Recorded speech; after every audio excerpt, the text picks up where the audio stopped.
here in Philadelphia outside the Trocadero, about to check out Amebix's sound check. We're one of the originators of the crust-punk sound. It's cold as shit, so let's go inside.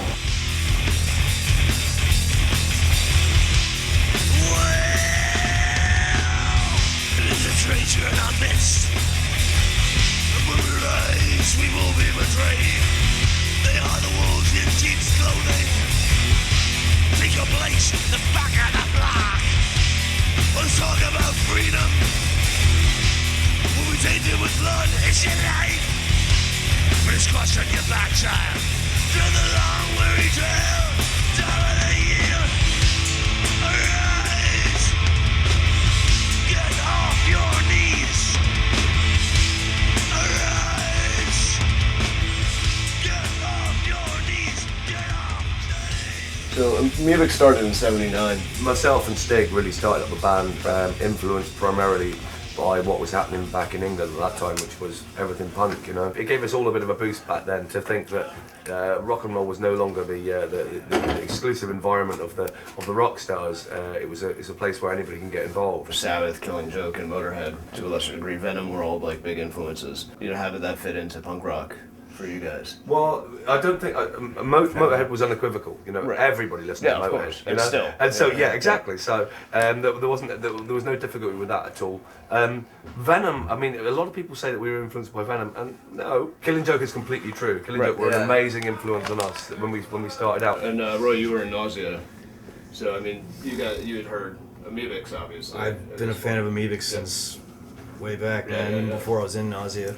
So how did you come about in this? Accidentally, actually. I mean, it was actually because of Alicia from the band 13.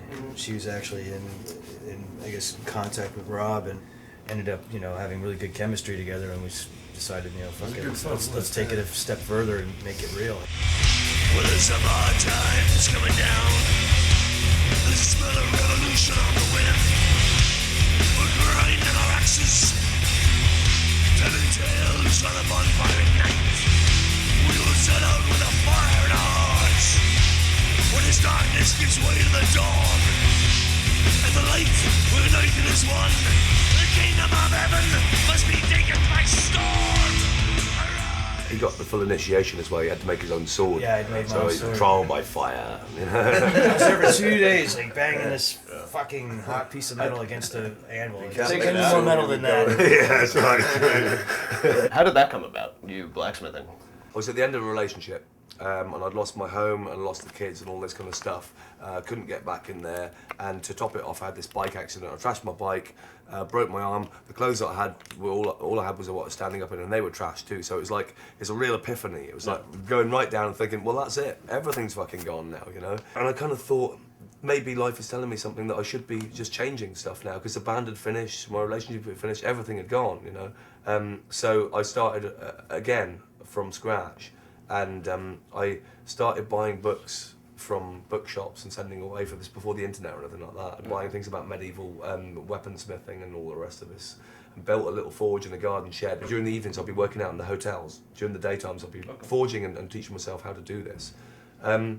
So it went from there really, and I did it for a couple of years just as a hobby and learning how to make a sword. And then people started coming and bugging me and saying, well, that's it's kind of nice. Will you sell it? I said, oh fuck, all right then. What have you been up to? Trying to get clean. Yeah.